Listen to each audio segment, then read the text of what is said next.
let's just jump into this article from the AP, and then we'll kind of go these different videos and get some different perspectives on it. And now I was for the TikTok ban until I started looking into it. Now I didn't really read the bill, but I guess it's a short bill. Oh my goodness, baby.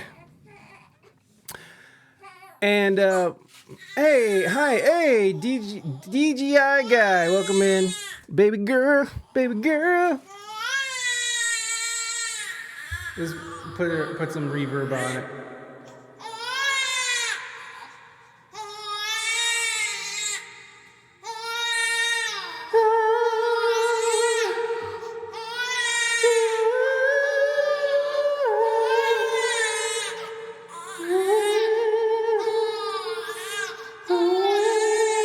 She is pissed off. Nicest echo ever. Echo. We're gonna let her get her thing on. Hey, DJ, are you Kit Boga? Yes, just call me Kit. We're gonna go scam some scammers. Daddy's girls just want dad, dude. Well, she's getting her butt changed. It looks like she had some dukers going on here. It's okay, mama. It's okay, mamacita. Yeah, baby. She's mad. She's madder than the madness. She's squeezing her butt cheeks because she don't want no paste on her butt. These cold wipes. Now we got a wipe warmer. Her auntie sent her a wipe warmer. Your voice is deeper in the video. Oh, I don't have my voice changer anymore. I see you, baby. I see what she's doing to you. She took a long nap and woke up and pooped, so she's not in a good mood. I make them use the cold one. Take off your glasses. Hold on, you want to see how this works? Bow. This is how I get cool. Mommy, I'll be right back. Do you want to give her to me, or do you want to keep her off? This is perfect timing. Oh, baby. Oh, baby. Oh, baby. Huh? She thought you were trying to eat your shoulder. I am Kit. Whether you want it or not. I'm Kit Boga, and I'm going to scam the scammers. Come here. Turn around. Say hi. Say hi. Don't cry into the microphone, though. Oh, she don't like that. Oh, mama. Ooh, let's turn that down. She's not happy. She's not happy at all. I turned you down a little because you were yelling right into the microphone. Gotta do some lotion time. Then why does your YouTube in the bio go to another channel rather than Kid Boga? Because this is a new thing I'm doing.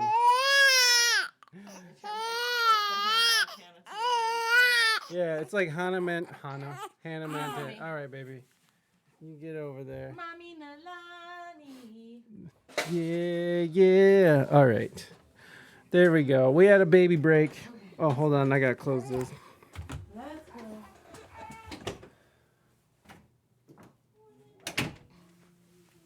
All right. We're good. She didn't want to look at us. No, she did not. Thank you for the complimentaires. All right. Well, that's a good spot for us to start over. Hey, DJI guy, thank you so much for that follow over on Kick. And I am not Kit Boga, sorry. But I could be if you wanted me to. All right, so let's talk about this TikTok ban. So we went over this last year when they were talking about banning TikTok. Now we actually have a a bill that passed through Congress. What is that called when both parties in a bipartisan move? Thank you, DJI guy. Appreciate you letting me slide on that one. So the so we were talking about how it could affect the music industry. And here's just a couple of quick things, and maybe Google AI will help it. How will the TikTok ban affect musicians? Let's just see if, yeah, look at that. Look at that.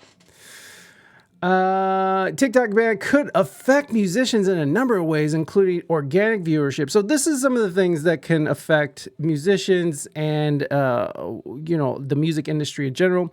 We got to keep in mind that UMG, Universal Music Group, had pulled their entire catalog off of TikTok. So I feel like this is something that's been sort of a storm that's been building in the past couple of years. And with this whole big movement, this pro-Palestinian movement, I think that it's sort of being tipped over the hill. Best bill ever. Moving Dutchman's all about it. So here's just some of the things we'll review. Cancel TikTok, but it's Pfizer. Here you go.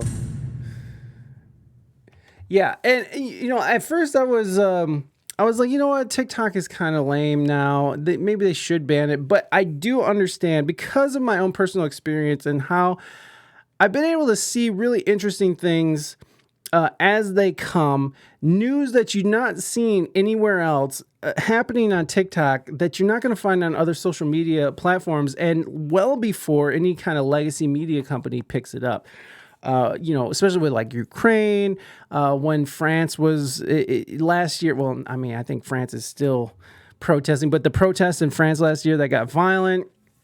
I'm seeing like all the farmers who are pissed off in all these European countries like Germany, Belgium. That's all I can remember, which is pretty amazing to see this big movement go on. So you're seeing all this stuff in real time on TikTok where you're not seeing it right away or even at all on places like Meta. You are seeing it on Twitter, though. That's what's cool about Twitter, is that Twitter is sort of holding the line on this free speech and your ability to access information, even if the information is information that certain governments don't want you to see. And that's what I think this is all about, right? The TikTok ban is all about what governments want you to see and what they don't want you to see. Now, there is security concerns, obviously, about China owning the company. It's owned by ByteDance, who's ran by a Singaporean gentleman. But it is a Chinese company. And in China, no matter what, any kind of corporation is always going to be associated with the CCP. Right, because they can tell that corporation.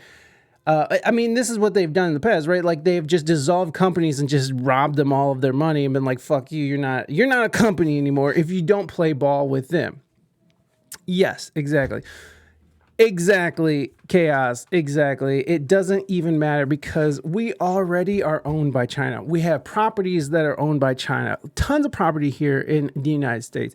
All of our phones come with from China. We have Meta sells our data to China. I think the biggest thing was that. I think one of the bigger things is that. That what they're saying is the surveillance that China has on us. TikTok is on another level, surveilling our data on our phone on a whole new level, right? It's just absolutely crazy the amount of access by downloading and agreeing to have that app on your phone, what kind of access they have to your data on your phone. Not that Meta doesn't have it, but TikTok took it to a new level. So let's start with how it will affect music. because it did do a good thing for indie musicians and building communities and such. So here's what could happen to the music side of things. Organic viewership. Some artists worry about the band could change the global interconnectedness of the platform, which could signify an organic viewership. For example, Canadian artist Matt Chesko says that 35% of his views normally come from the United States, as well as most of his brand deals and revenue. So here's the thing about organic viewership on TikTok. At this point, it's almost non-existent. The way that they have the direction that TikTok has taken is that they are focusing mostly on bigger creators. And so it's making it a lot harder for new people to come in and start building a following. Now, I have about 25,000 followers on TikTok, which is pretty small bananas compared to some of these bigger platforms. But I've seen over the last, 7 to 8 months that even these big creators are seeing a huge drop in viewership because TikTok controls the virility of videos and what they want you to see and what they don't want you to see. Anything that sort of steps out of line with their narrative or what they're trying to push or whatever and a lot has to do with money, right? Like they're trying to get the most amount of money from ad revenues and their TikTok shop, right? But they've been dropping views, and the way that they pay creators now, because I'm monetized. Well, I was monetized on TikTok, but they took away my monetization because I kept on getting strikes against my account because I post some, as you can imagine, some controversial shit. So their pay has gone to shit. Their organic search and organic finding viewer, like the For You page, has gone to shit. And they want you to put more time and effort into all these videos. So I would say that the organic viewership is almost non-existent. And so I don't see how that is going to be too much affected. Because TikTok already sort of eliminated that. The amount of ads that are on TikTok. But weren't they recently banning music on there anyways? Well, yes, UMG, Universal Music Group, pulled their entire catalog because of the way that TikTok pays out on their licensing. They don't want to pay. They basically don't pay is what's happening here. Or they barely pay anything. So like any corporation, they're trying to make as much money without having too much overhead as possible, right? They lower the overhead to maximize the most amount of money. They saw that TikTok was doing very well, and they have sort of shit on their community that built it, and because Amazon was teaching them the way. Yes, exactly. And it's kind of Twitch is doing that same thing, right? Twitch is sort of doing that same thing. The community that built this platform up, they are basically punishing them to make sure that these companies, that CEOs and CFOs get their big bonuses at the end of the year. Community building. Some artists worry that a ban could negatively affect community building around diverse content and global voices, which this is true. And again, TikTok has already sort of quashed that, but I feel like the global community that's on TikTok and how many people use it, because what is it, 175 million people? And it's like half of the people in the United States have TikTok on their phone and use it regularly, right? The way that they have sort of created narratives and pushed different narratives, mostly kids, silly little kids, they have sort of ruined that on their own behalf just by how they've, again, they're pushing only certain narratives. They're pushing only certain creators that are already codified in the system. They're kind of fucking it up for themselves. But what's interesting is, again, that you're seeing this global community sort of come together when it comes to these important events that's happening around the world, that here in the United States, since we're constantly being propagandized by our own state-driven media, which is not supposed to be state-driven, but it is, we're getting information from around the world through TikTok, and I think that's a huge part of why America wants to ban it in the first place.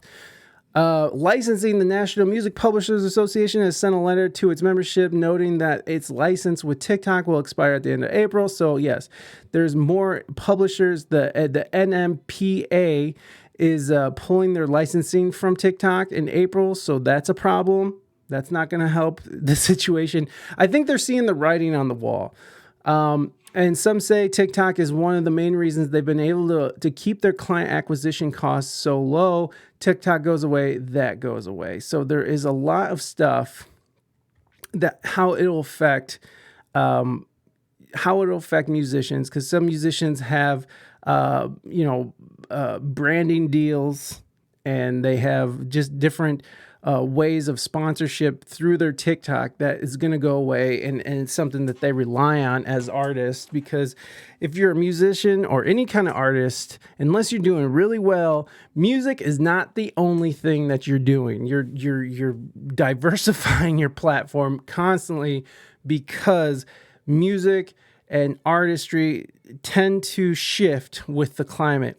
And Matt Suarez was on last time on Monday, and we were talking about this and how, music is the first thing to get cut and the last thing to get love, right?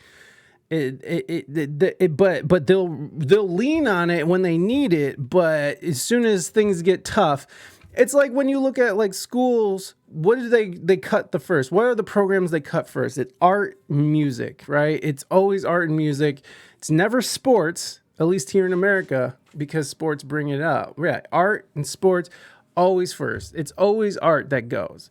So you gotta.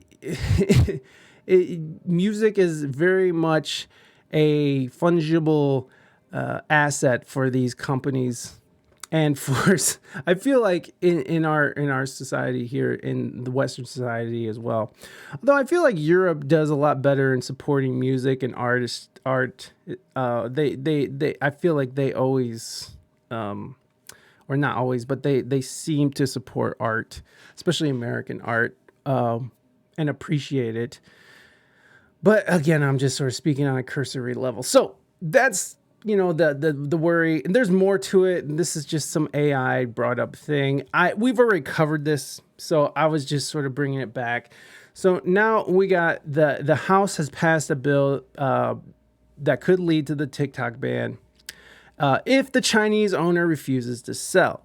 So let's just jump in. The House on Wednesday passed a bill that could lead to a nationwide ban on the popular video app TikTok if its China-based owner doesn't sell its stake, as lawmakers acted on concerns that the company's current ownership structure is a national security risk.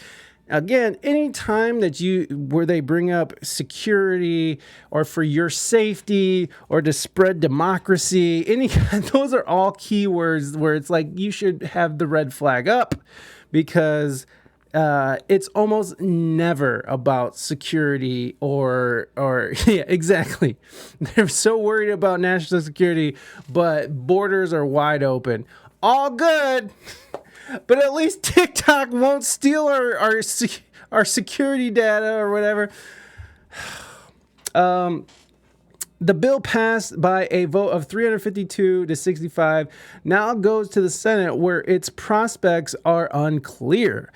So the Senate still has to pass it in order for it to go through. TikTok, which has more than 170 million American users, is a wholly owned subsidiary of Chinese technology firm ByteDance. The lawmakers contend that ByteDance is beholden to the Chinese government, which could demand access to the data of TikTok's consumers in the U.S. whenever it wants. The worry stems from a set of Chinese national security laws that compel organizations to assist with intelligence gathering. We have given TikTok a clear choice, said Representative Kathy McMorris Rogers. Separate from your parent company ByteDance, which is beholden to the CCP, and remain operational in the United States, or side with the CCP and face the consequences. The choice is TikTok. So basically, if this passes the Senate, the company ByteDance will have, I think like 180 days to sell the company to an American-owned business. Now there was word that Rumble was looking to buy TikTok, which I think would be amazing. Because if you guys don't know what Rumble is a free speech platform that's similar to YouTube. So it's a video-based platform that values free speech.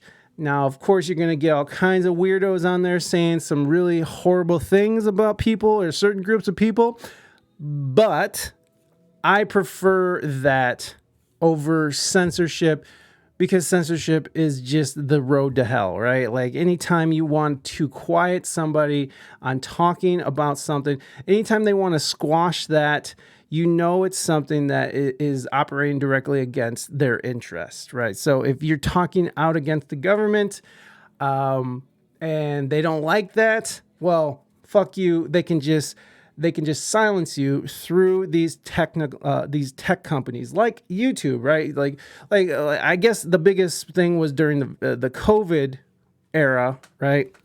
When we had people talking about when you had Joe Biden and you had what's that fucking turd ball's name?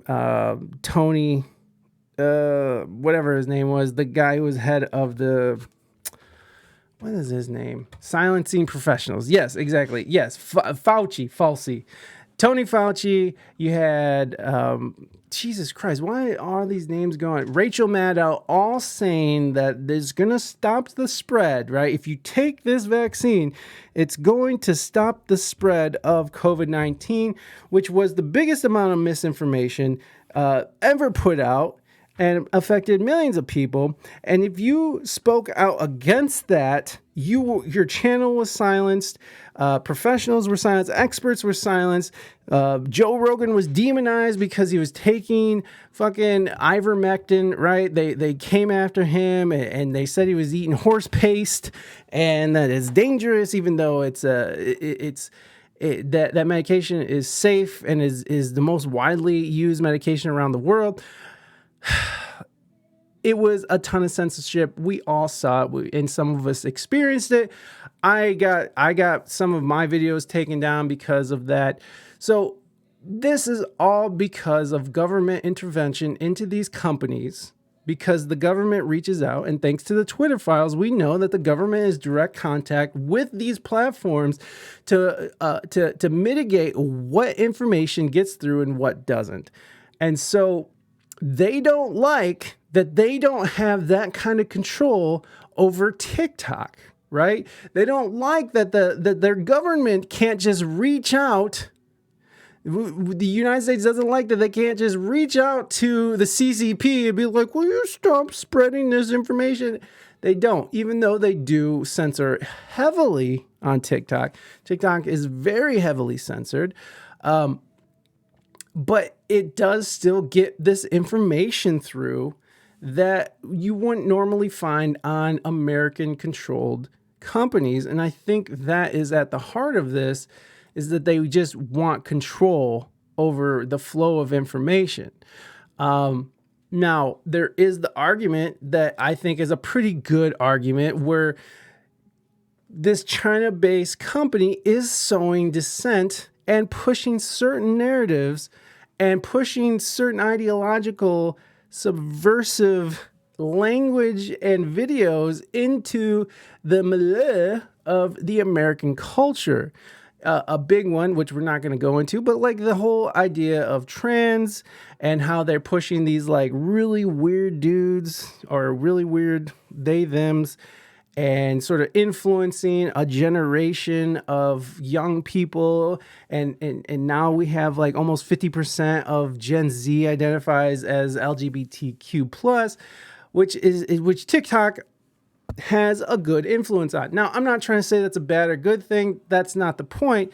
The point is that they do have a huge influence on the youth of these kids. And of course, the youth is our future of this country, and how they grow up and how they decide how they're going to live their life, and the ideology that they adopt is going to affect the future of this country. Another issue that they have is the Israel and Hamas war, which has brought up a lot of debate on what's going on and why this TikTok ban is being pushed. So TikTok faces calls for ban amid claims of anti-Israel indoctrination. So they're calling it indoctrination. It's very interesting.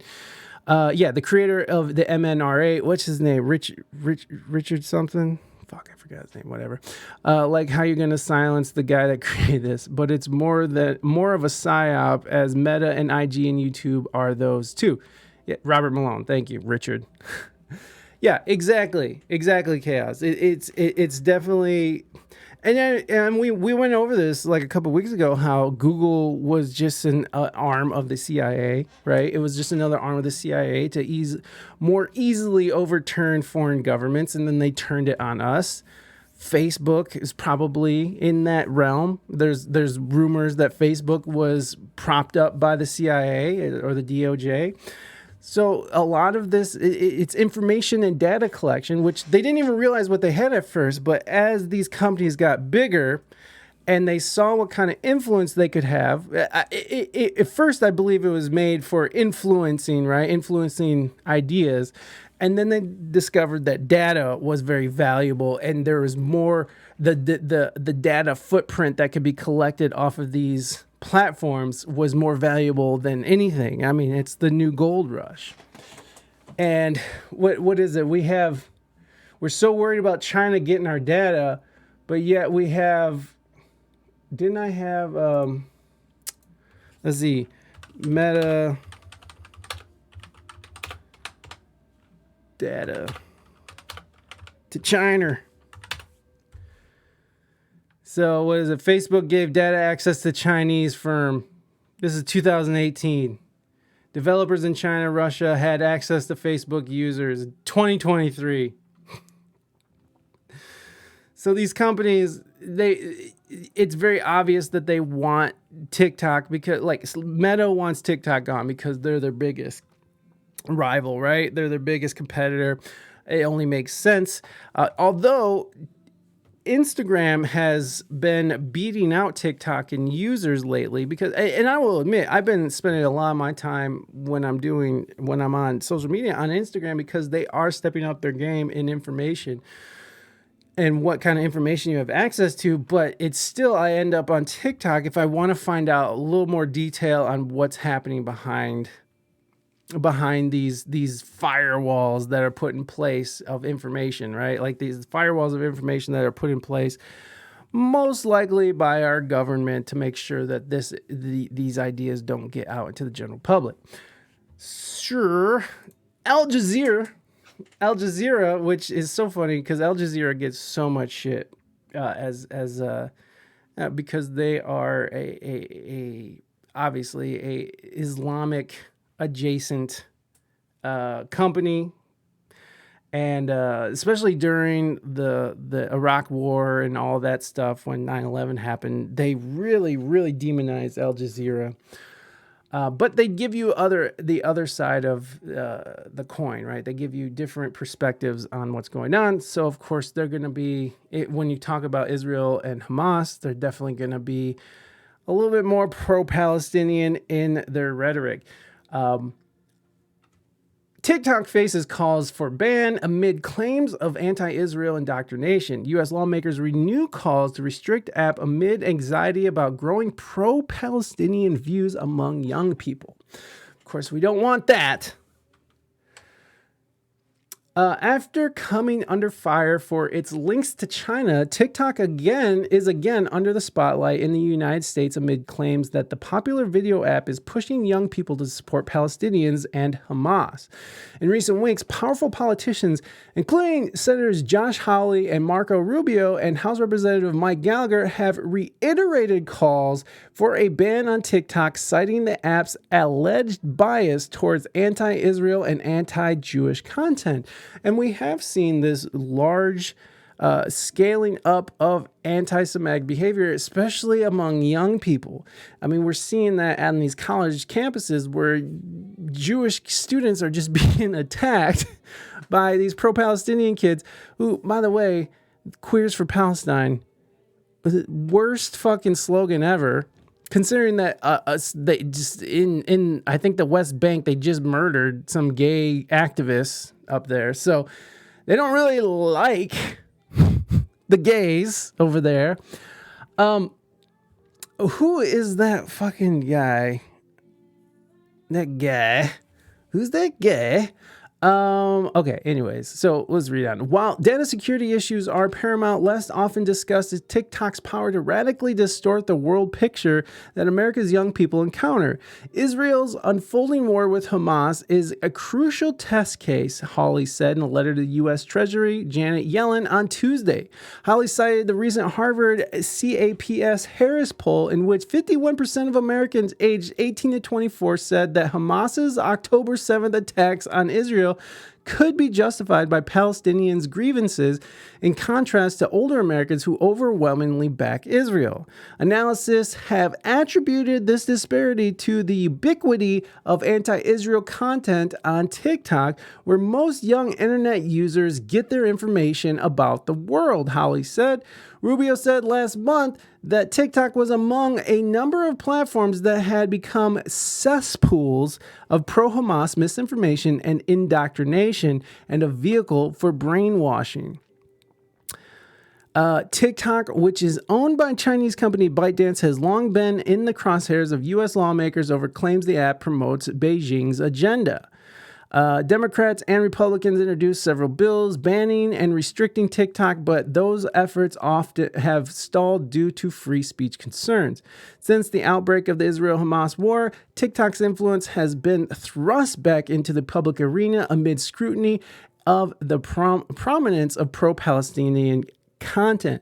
Last month, American venture capitalist Jeff Morris Jr. wrote a lengthy series of posts on X alleging the app's algorithm was corrupting young people by swaying them from the traditionally pro-Israel stance of most Americans. And there's a reason why there's a pro-Israel stance among America, besides Israel being our greatest ally in the Middle East. It's because we have a huge Israeli lobbying that takes place in America. Not only that, but we have a lot of Jewish people who are who are lawmakers. We have a lot of Jewish folks who are in media and makes movies and in the music business. And again, I'm not trying to say that the Jews own the media. All I'm saying is that there's no doubt that there is a lot of Jews who are in the media.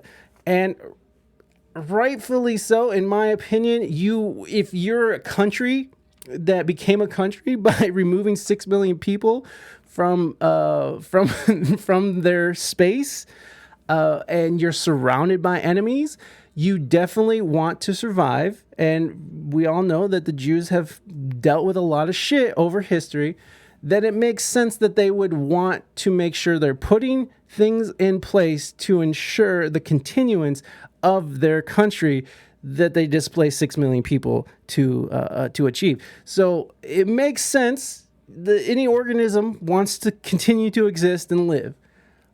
You can't be too mad at that, but you do see why people are upset, that especially now that people are sort of starting to understand the history of Israel and Palestine and the relationships there. I can definitely understand why they would want to keep on good graces with the most powerful country in the world, like the United States, why they would want to make sure to ensure their existence. And I'm not saying they shouldn't exist. And I don't like the idea of people going around saying from the river to the sea. I think that's destructive as well. But something needs to be done over there, right? And on the other hand, Palestinians who cheered when the Twin Towers fell, right? There was videos of them dancing in the streets like, yay, fuck America, death to America. Ugh. How dare someone else brainwash, not just our controlled media? Exactly. And that's how they're seeing it, I think. And maybe so, right? Maybe that is a good thing, that if we're going to get brainwashed, why not get brainwashed by our own government? Morris Jr. expressed alarm that the hashtag Stand With Palestine had 3 billion views compared with 200 million for Stand With Israel. When I engaged with one post on TikTok supporting opposing views, my entire feed became aggressively anti-Israel, he said, adding it was if he was told to see this war with Israel being the evil side. Because the TikTok narrative is now so anti-Israel, the engagement flywheel encourages creators to support that narrative because it's getting the most attention. And creating anti-Israel content helps them increase their following. So dueling hashtags here. TikTok did not provide a comment when contacted by Al Jazeera, but has previously stated that it stands against terrorism and removes hateful and violent content, which is not always true. I definitely see, like, because there's code words that people use for certain for getting across hate speech and stuff. So or emojis that they use, right? Like if you're a black conservative, you'll see a bunch of white liberals throw a raccoon in the comments, right? That's it. They'll just leave a raccoon in there. So there's different ways. People say unalive instead of kill on that platform, so the algorithms don't push their video down or get censored and removed. TikTok said in a statement last week that it had removed more than 925,000 videos in the conflict region for violating our policies around violence, hate speech, misinformation, and terrorism, including content promoting Hamas, and millions more posts globally. TikTok's publicly viewable user data suggests a greater affinity for the Palestinian cause among users in the U.S., although pro-Israel content is also popular on the site, of course. In the 30 days leading up to November 8th, about 6,000 posts, about 55 million views used the hashtag #StandWithIsrael, whereas some 13,000 posts with 37 million views used #StandWithPalestine. So this is right after, right? So the day after this is a month after October 7th, November. That happened. Hamas, the terrorist organization, went and invaded our existence in order to contain the Palestinians, because it'll make it easier and give them reason to come into Palestine and kick out the people and because of Hamas.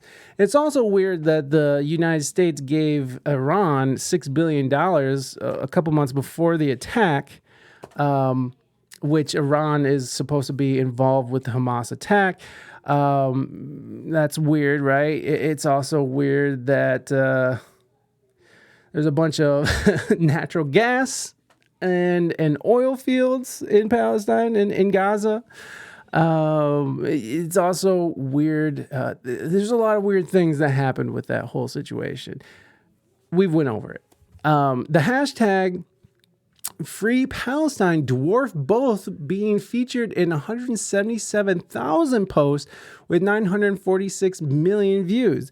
None of the hashtags about the conflict cracked over top 100 over the period during which the app was dominated by content related to Halloween, a meme about Ohio, and the film adaptation video of Five Nights at Freddy's, because that's how fucking weird America is.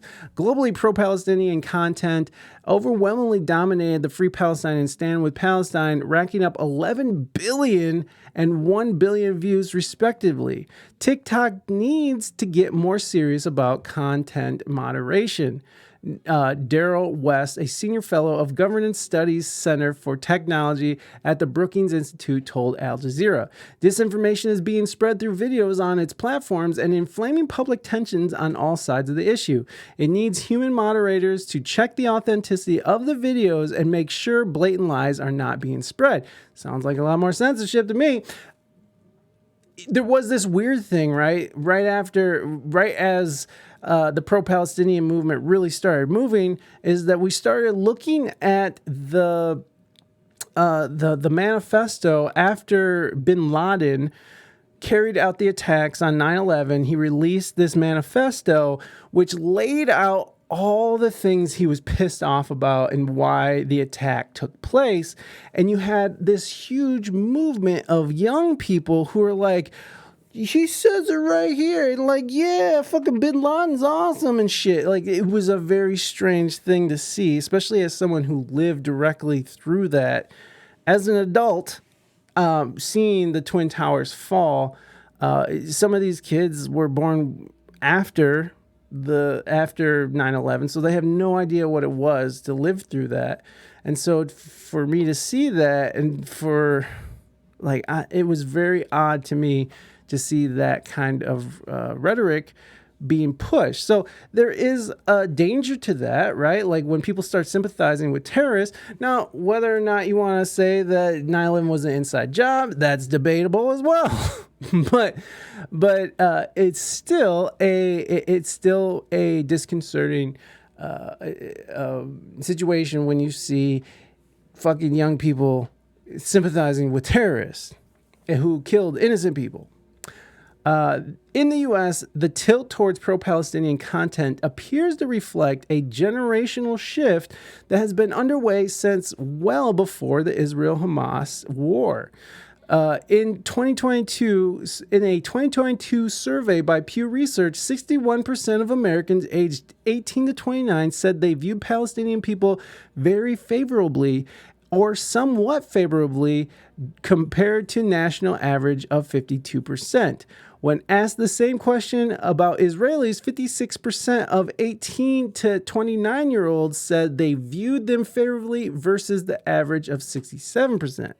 The rise in pro-Palestinian sentiment has been an especially fraught issue on university campuses where divestment and boycott campaigns directed at Israel are popular. The Anti-Defamation League reported 665 anti-Israeli incidents on campuses from June 2022 to May 2023 and has expressed concern about a growing radical movement to place opposition of Israel and Zionism as core elements of college life. Like, it was BLM, it's LGBTQ, and now it's fucking pro-Palestinian. It's like these movements keep sort of coalescing with what the algorithms are pushing on these platforms. Now, I'm not saying it's just these platforms, because we definitely have a huge liberal bias on these campuses that's been in place for a long time now. And they are pushing a lot of these ideas and openly pushing these ideas, right? Like, especially this anti-Israel sentiment that's being pushed. But it doesn't help when you have an app that half of America uses, mostly young people, fucking pushing these ideas along with it. So there is something weird that's going on. Again, we could say it's Yuri Bezmenov and ideological subversion, and this has been in play since the 80s, right? Or even before that, since the 70s, since the fall of the Soviet Union, and Russia with China are colluding to subvert ideological ideas into the American public to create division and to create chaos and to create a civil war type situation, because stability is the enemy of fucking of destabilization, right? Like, and this whole Marxist ideological rise in the universities, in the fucking zeitgeist of America, where you have politicians who are openly Marxist and shit. It's a very, very, very strange thing to see a bunch of people advocating for a system that has only led to mass murder. And so Marxism only exists in destabilization, right? It can only come out of destabilized countries and situations to really flourish. So why not destabilize America give it over to the communists, let China rise and be the top dog, and create a one world government where we all are on a where we're all on a digital currency, and all of our movements are tracked by AI surveillance, and we have a social what is that called? The thing in China, the social score. Oh my God, what is that called? Where they track your movements, where you're scored by, did you jaywalk? And if your social score isn't at a certain point, you can't use a certain mode of transportation. Your facial features can be AI recognized. So if you travel outside of your region where you're, because your social credit score is so low, you traveled outside that region, now you have to be put in prison at the work camps, sent off to the gulags, and we can just make this a one world. Thank you, Chaos.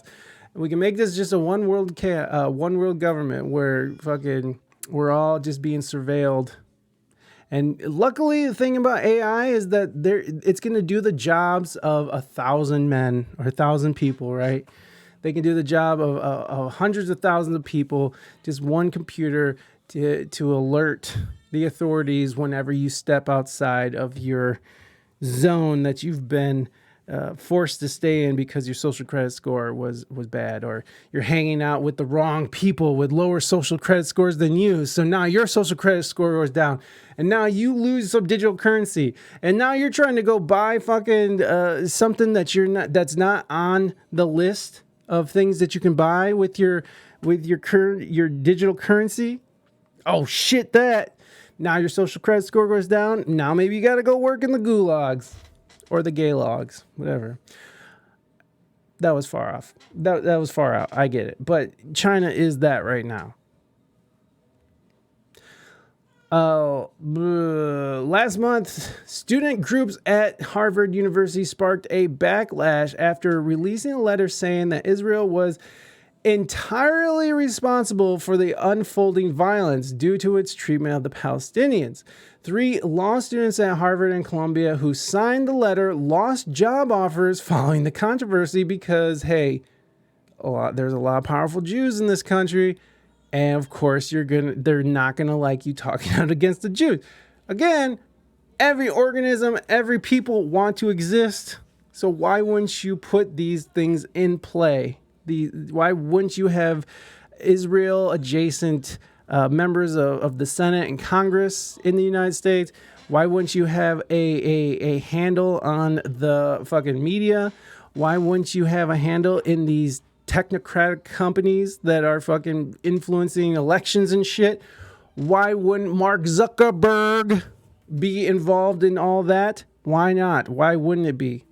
Why wouldn't you want your hands in all of that shit to when you're surrounded by enemies and you've been historically fucking oppressed and murdered? You know, you have to see the reasoning behind wanting to have so much influence. I mean, you have to see it. It's just historically the Jews have been shit on, so terribly, right? Just in the worst way possible. Edward Ahmad Mitchell, the National Deputy Director of the Council on American Islamic Relations, said that while there are legitimate concerns about TikTok, the prominence of pro-Palestinian content on the platform is not among them. Why would he? Why would the American Islamic Relations dude?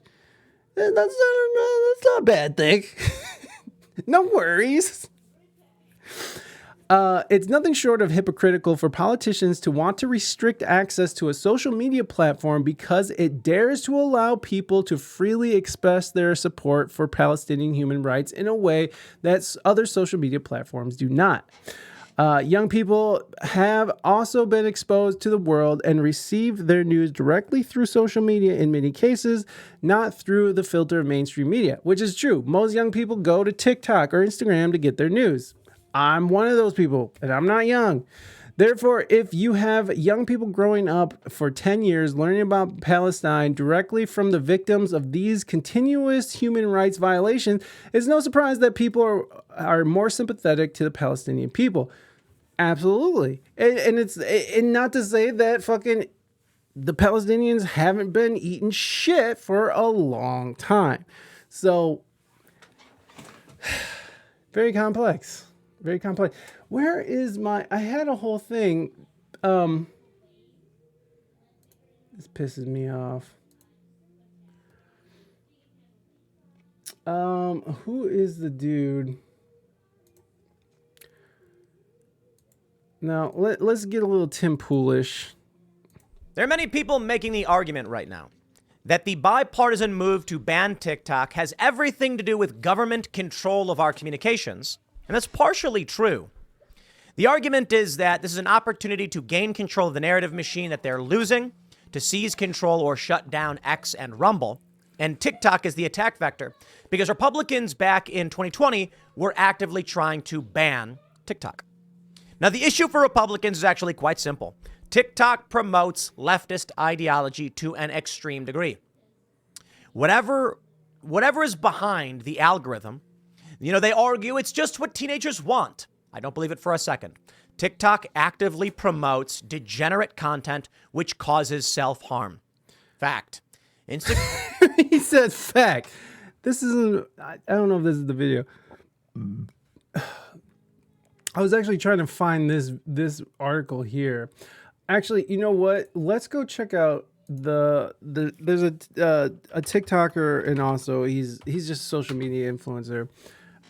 Maybe we'll come back to Tim Pool in a second. I don't think that was the one I wanted to watch. Okay, look at that. All my fucking videos have just gone to shit. Okay, so this is we've watched a lot of these videos from this guy. This guy has been gaining a lot of popularity in the last few months. He's canceled his clothing company. His name is Ian something.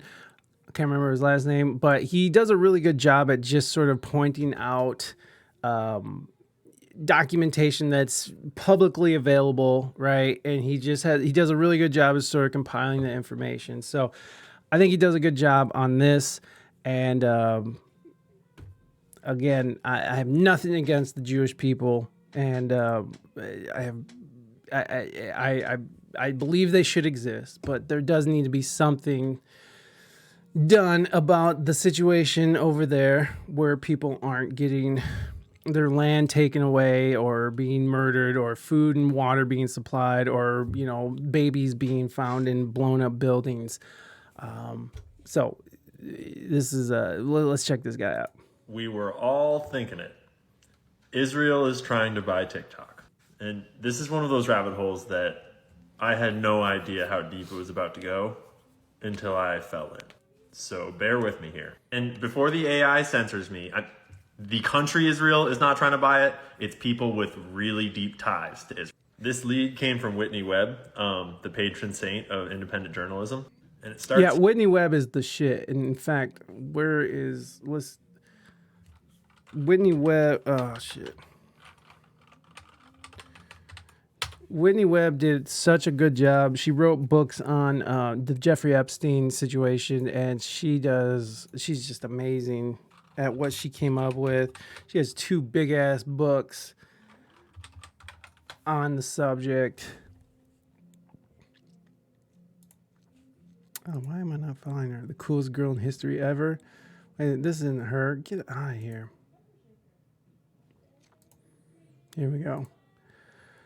JP Morgan, Jeffrey Epstein under scrutiny, digital debt.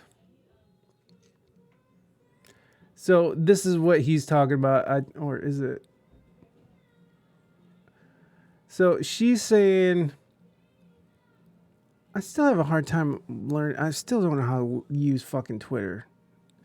If the motive of the TikTok ban efforts is really because of the faltering Hasbara of efforts on the platform, Mnuchin's efforts to buy the U.S. subsidiary are very revealing.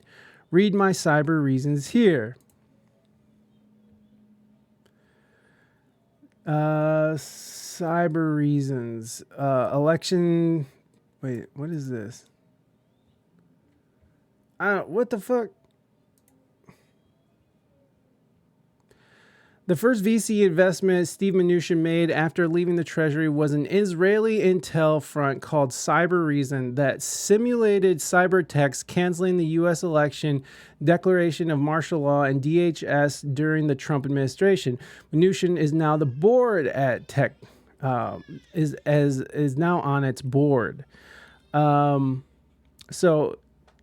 This dude who wants to buy TikTok, who has deep ties to Israel, is also a part of a company that simulates election interference and stolen elections and what would happen during martial law, which is really weird.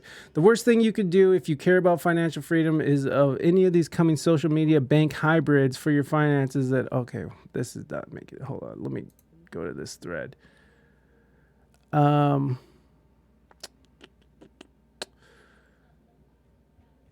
right. Is this the end of that? I think one of the other reasons Steve Mnuchin wants to buy TikTok is part of a broader effort to turn social media sites into banks. Musk bought Twitter for that purpose, which is true. He wants to turn it into a WeChat, in which WeChat is the Chinese version of like Facebook, where you can pay bills. It's part of your social credit score. It's like a banking system. It's all kinds of stuff all in one. And that's what Elon Musk wants to do with Twitter. And he's made that very vocal. Musk bought Twitter for that purpose. Facebook tried via Libra Diem. Latin America's Facebook Equiv was also bought by a crypto company, etc. The worst thing you can do if you care about financial freedom is use any of these coming social media bank hybrids for your finances. So she's talking about what it's gonna happen, what can happen out of all this shit. So going back to Ian here. Starts here with Steve Mnuchin, who just announced that he's putting together investors to buy TikTok. But wait, Ian, Steve Mnuchin was the U.S. Treasury Secretary. He's not Israel, right? Well, let's peel this onion back one layer at a time, starting with just the fact that he's Jewish, just par for the course. And don't worry, we're going to get all the way to Mossad here in a second. But it's important that you know that Mnuchin had a long, illustrious career at Goldman Sachs and hedge funds. He was a key member of the Trump campaign. And among his many ties to questionable people in finance, he's buddies with Michael Milken, who's famous for being one of the richest and most evil scumbags in the history of the last century of finance. Michael Milken revolutionized the art of stealing from the poor and getting really rich by manipulating financial markets. And in the interest of shitting on Trump and Biden when credit is due, Trump pardoned him right before he left office. So anyways, Mnuchin has long been a huge supporter of Israel. He's been talking about how it's time to invest in Israel again after October 7th. And he recently traveled to Israel with his business partner, David Friedman. David Friedman is the United States ambassador to Israel for the Trump campaign. He has a long relationship with Trump going back to 1994, where he was his lawyer representing the Trump organization. Come on, and he's not like just Jewish. He's like born to a family of rabbis and went to Hebrew Academy. You know what I mean? And they were trying to recruit the ex-head of Mossad to join their investment fund. But from what I can tell, it didn't pan out, or he got recruited to a different banking enterprise. But that's the kind of person that they want on their team. We're specifically referring to Yossi Cohen, the former director of Mossad, and a bunch of news outlets seemed to pick up on it and were reporting on it when they were just in talks and nothing was confirmed yet. And maybe it heated up too much and they decided maybe not a good look. But one venture that our buddies Mnuchin and Friedman have invested in with their fund called Liberty Strategic Capital is this company called Cyber Reason. It's a U.S.-Israeli late-stage cybersecurity startup. This is their logo. And Steve Mnuchin has a board seat because of his investment firm's funding for this venture. Whitney Webb has done all kinds of reporting about this company, doing simulations about that thing where we vote. Like, gosh, what would happen if we had to impose martial law because the thing where you vote got attacked? That's what we were talking about. She was saying that this company simulates what would happen if you had to declare martial law for overthrowing elections and illegal election interference and such. And he's dancing around it. And this is what happens. This is a great example of what I'm saying about censorship on TikTok, is that you sort of have to dance around the subject, because if you go directly in on it, then you'll get your video taken down, or you'll get censored, or it'll get pushed to the bottom of the algorithm. I'm not making that up. It's a deep rabbit hole.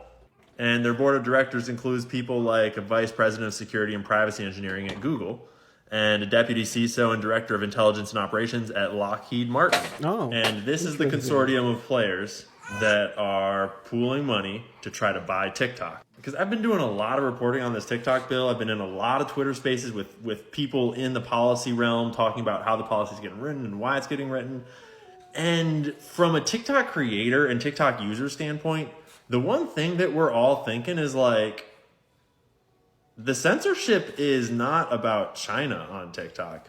It's about Israel. And the problem that all these politicians and rich people have about TikTok is pretty obviously, probably, allegedly, my opinion only, the massive support for the other, country that was there before.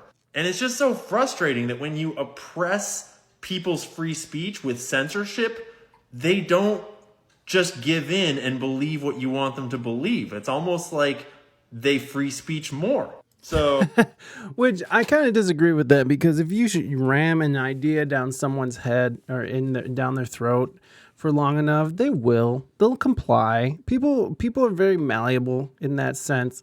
They will just go along with it, especially with social pressures. You don't want, like, you wear that fucking mask or you're killing my grandma. It's there is ways that people will sort of comply to an idea, and especially like an idea that has been in play and been pushed for 80 years. So anyways, there's a simple solution. And just to test the whole like China is trying to control what we see on TikTok theory, the other day I made a video about all of the greatest hits of what's bad about China to see if it would get censored. Like I mentioned Tiananmen Square, I hashtagged Tiananmen Square, talked about the Uyghur Muslims, just to see if China's really suppressing these hashtags like we're told, and China's really like keeping everyone from seeing anti-China content, like you'd think that would get censored. Yeah, this screenshot's at 33,000 views yesterday. It's at like 400, 500,000 views today. Doesn't feel like China is trying to censor content or even has the power to. And as a TikTok creator who gets censored all the frickin' time, I can tell you that the things you get censored about are the CIA and Israel. And any adjacent topics that those organizations are interested in, like Joe Biden, for example. And yeah, I know a lot of people are going to be like, why anti-Semitism? No. Foreign government lobbying our country with their foreign government dollars to influence our government policy, to do things that are not good for us, to send our aid money to their country to give them free healthcare while we don't have it. Actively operating like, blackmail rings with a certain high-profile financier that allegedly offed himself. Having Jeffrey an Epstein. unsanctioned nuclear program that they totally don't have, that's never been officially confirmed because they're not supposed to have had it, but like they got it, like after a certain president that wasn't into it suddenly had a part of his head missing. There's a lot of things going on here. And I'm not saying all conspiracy theories are true. I'm just saying like this is a problem. And I'm just saying that like you don't have to be very bright to see what's going on here. So you were all thinking it. And you weren't wrong. We were all thinking it. and so, he's hitting on a lot of topics there too. Oh,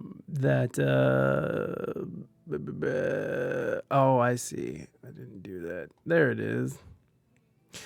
So here is that. So there is a big push by the Israeli lobby, and this does have a lot to do with what's going on with the bill. Hold on, where is it? China accounted 10% of Meta sales. Chinese brand, yeah, exactly. Fucking.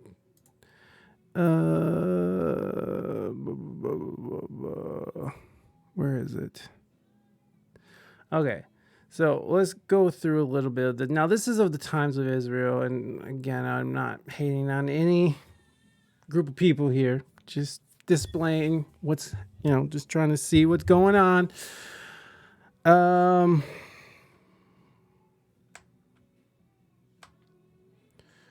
Let's see. One of the most prominent Jewish groups in the country has thrown its support behind a fast advancing bill that could lead to the massively popular video app TikTok being banned in the United States. Politicians backing the bill, who include leaders from both parties, have centered their criticism on TikTok on national security concerns related to the app's Chinese-owned data collection practices. Jewish Federations of North America, representing hundreds of organized Jewish communities, said its support for the bill is rooted in concerns about anti-Semitism on the platform. The Jewish Federations of the Anti-Defamation League have accused TikTok of allowing anti-Semitism and anti-Israel sentiment to run rampant. The single most important issue to our Jewish communities today is the democratic rise in anti-Semitism.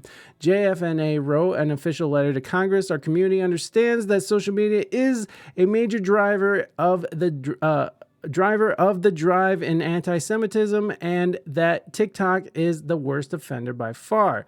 The JFNA letter also said the bill is carefully tailored to ensure that it doesn't run afoul of the First Amendment, reflecting concerns about government censorship of social media, which we all know is untrue. Government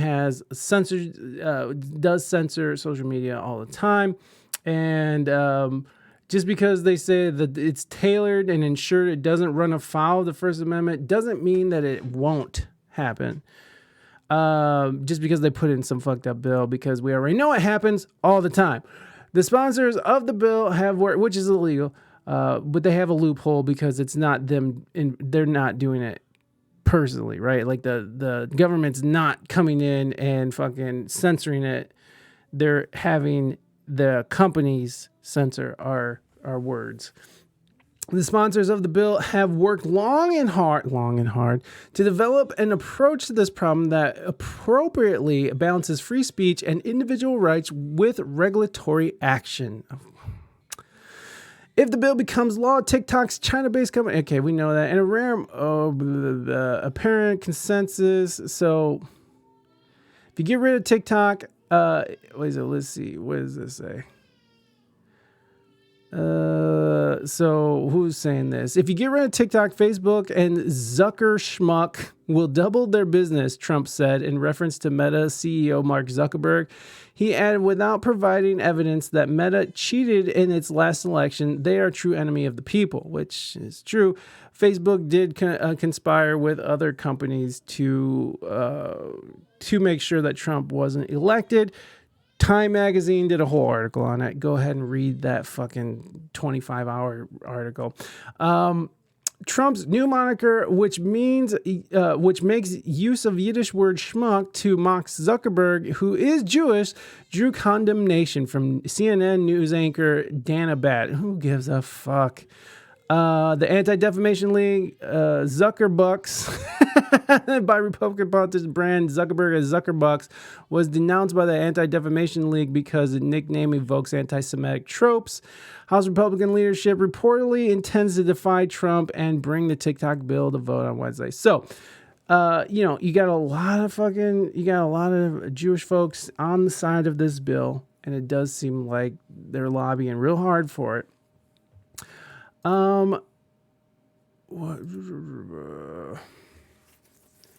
This isn't the thing.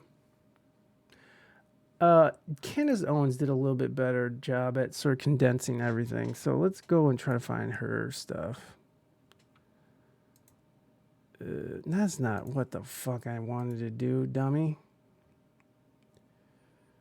Yeah. I thought I had all this stuff pulled up, you guys, but of course I did not. I did not have the shit pulled up, yeah.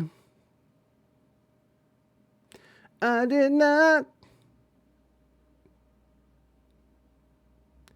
Bro.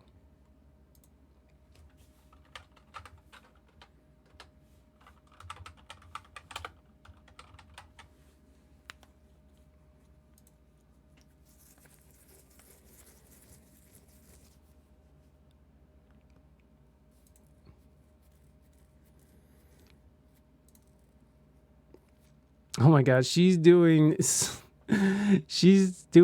funny shit right now on Macron and how France's first lady is supposedly a trans dude. It's pretty funny.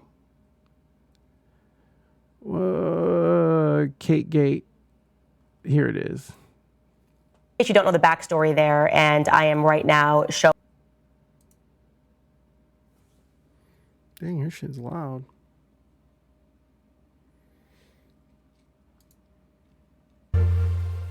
All right, you guys already know that I do not have TikTok for a lot of reasons, but I do often go viral on TikTok. And recently I was going viral because I sat down with George Janko and we were talking about 9/11. I always go back to that moment in my childhood and how brainwashed I think all of us were by the mainstream media, because there was really, back in those days, I know I sound so old, just one narrative. We were all huddled around the big screen TVs, remember those giant big screen TVs, and we were terrified, rightfully so.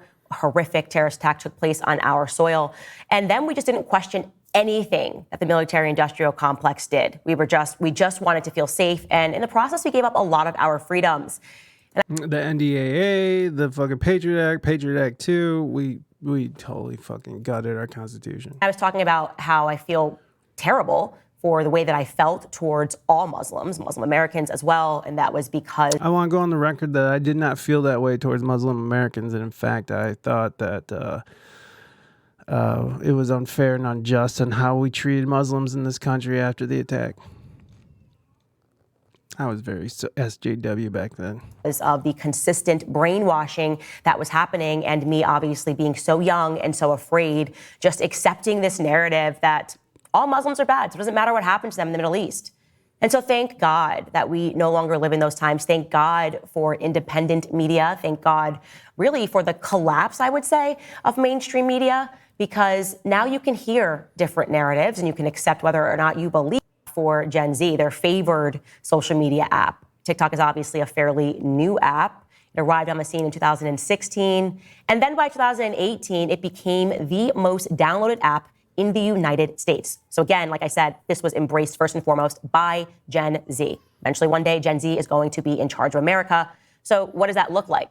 Now, as I said, I've been against TikTok for different reasons. I say keep your kids off of TikTok because I just have watched the proliferation of transgenderism, awful things that are happening, people that I've sat down with who felt like they were raised on TikTok and made some decisions because there are doctors that tell them to take hormones, whatever it is. You just need to be paying attention to where your kids are learning anything. And I think kids are too young to be on social media, full stop. But I've never advocated for TikTok to be banned. And what I will say today is that I am going to be staunchly against TikTok being banned because all of the usual military-industrial complex suspects want it to get banned. That's just my gut instinct. When I look up and I see someone like Dan Crenshaw saying, let's get this passed, someone that I don't trust and who I know serves the interests of the military-industrial complex. Because Dan Crenshaw is one of those representatives that make fucking millions of dollars off of insider trading and, of course, lobbyists and all that shit. So, yeah, fuck that guy. And yet I see somebody like Thomas Massie, who I very much trust, making arguments against this ban, very sound arguments against the ban. I know which way to lean. Again, it starts with my gut. Let's listen to what Thomas Massie had to say in his rebuttal in the House. Take a listen. Well, I would just close by saying that, you know, we're sitting here with phones made in China. We're wearing suits made in China. We drove cars here with chips that are made in China. And they're our foreign adversary. And by golly, we're going to do something about it. What are we going to do? We're going to tell Americans they can't put a piece of software on their computer. They can't go to certain websites that the president designates. So I urge my colleagues to oppose this well-intentioned bill because it will have bad consequences, and I yield back the balance of my time. So now when he says a well-intentioned bill, he's obviously speaking to what people are saying it's about. They're saying, we just don't want Chinese people to have our data. But yeah, that's a very valid point. They can get your data in tons of different ways. We're holding Chinese technology in our hands. We're driving in Chinese-made cars. You're hooking up your cell phone to a Chinese-made car that has Chinese chips in it. So what actually is this about? Because clearly this push can't just be about a concern that Chinese people taking our data begins with TikTok. It simply doesn't. It simply doesn't. Well, here's what I will say, and please don't be angry at me to pointing to the facts here. A lot of things changed, I would say. We'll look back in history, and realized that sentiments in America changed following the horrific attacks that happened on October 7th of last year in Israel. And what I mean by that is obviously this happened on foreign soil, but this became a very big narrative in America.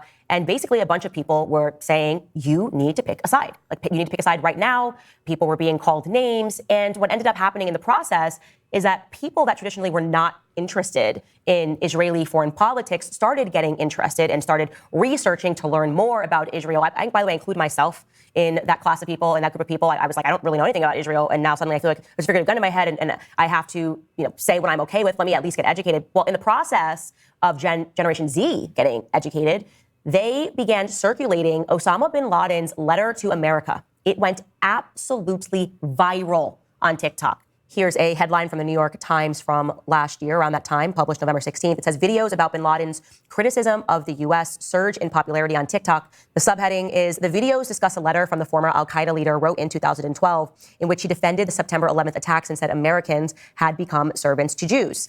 Now, why was this a very critical moment? Well, as this article unpacks, you suddenly had a bunch of Gen Zers saying that they woke up, that suddenly they are realizing that America has been engaged in a lot of evil. They give this example of one TikTok user who was at her kitchen sink with the caption, quote, trying to go back to life as normal after reading Osama bin Laden's letter to America and realizing everything.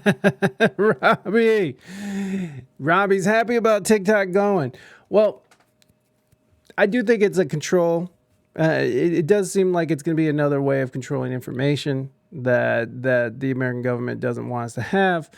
But it does seem like there is a big push from the Jewish lobby. Again, the Jews fucking have had a hard time and through history. So I don't imagine, I don't blame them for wanting to stay on top of any anti-Semitic sentiment that arises through TikTok or through the universities. I mean, we saw this, right? We saw that we saw how anti-Semitism rose in the universities, and people paid a consequence because some of the donors of those universities are very wealthy Jewish folks, and they're like, hey, fuck you. And there's a reason why they say never again, right? There's a reason why this happens. That this is the sentiment in the Jewish community, is that never fucking again, any means possible. And out of that, you get the fucking Mossad, and you get some bad motherfuckers who are, come out of Israel, and of course, Jews are going to stand up for their own. It's completely understandable. But I do think that outside of this pro-Palestinian sentiment and outside of, anti-Semitism, that TikTok does provide an outsider's view of what's going on in around the world. I was saying at the beginning of the segment that, it's really cool to be able to see these farmers who are who are just going nuts over in Belgium and Germany, and standing up for their rights and such. And it was good to see like firsthand experience from the Ukraine when that all first started. You saw like just frontline footage of what was happening. These are things that you're not seeing on American-based social media companies. So I think that there is a value in that. Now, the idea that they're stealing all of our data, again, she went over that and we went over that, where we have Chinese technology in our hands. We have Chinese, car chips in our cars. We're constantly giving our information. Facebook sold a ton of our data to the Chinese. So what are we saying here? Independent music will suffer. I understand that. TikTok is dumb anyway. They mute half of my videos, and when I get consent from the music people, yeah. Excellent. My people doing the Lord's work, and no way to challenge even independent music. Yeah, and we went over that too, how it's going to affect us and affect musicians because of the chance of going viral. Or you see a lot of these independent artists who are blowing up through TikTok, getting a whole audience from that. And was Oliver Anthony, was that a TikTok thing? Was Oliver Anthony a TikTok?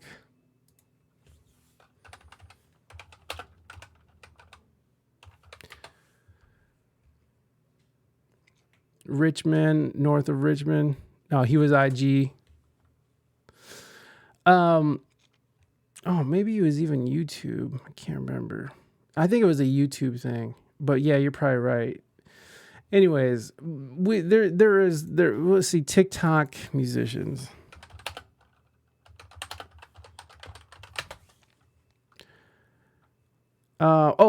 What's his name, right? What the fuck was? No, that was SoundCloud.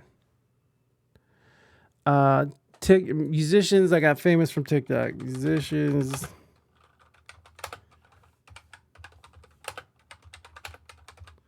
Why is everything in caps? Why do I got my caps on? Am I yelling at Google? Lil Nas X. It was. Olivia of Rodrigo, Lizzo. So you have a bunch of musicians who grew to prominence because of their reach on TikTok. So it is good for music. But I think that what the United States is trying to do is they're trying to control a flow of information. And again, I'm not the biggest fan of TikTok as I was. There was a moment where I was very much into TikTok. I love TikTok. And I was creating for TikTok a lot. I was able to accumulate about 25,000 followers. And over the past like 6-7 months, I've just been kind of burnt out on it. And it's kind of stupid. And they censor the shit out of you. And you got to do this song and dance and stuff that you don't have to do on Instagram. But again, you're seeing things on TikTok that you're not seeing on meta platforms. Now, Twitter or X is sort of taking that place, which is great because fucking we should have access to outside opinions other than what's being filtered through the American government and what they want us to see and what they don't want us to see. I think just TikTok was another resource for that. So we'll see what happens with TikTok. I don't think they should ban it. And as soon as it gets bought out by some American interest or Mnuchin even, who's running a cybersecurity firm with the Mossad, I don't know if that's the right move. But I definitely am against how much they. I am. Did you see the Don Lemon thing with Elon? Yes, I did. And I think Don Lemon shit where he ate. So much for free speech. Well, and also Elon is a baby. Elon has the thinnest skin ever. Like fucking it's like, bro, he is asking questions people are saying about X. There was no doubt about it. We'll watch a little bit of that.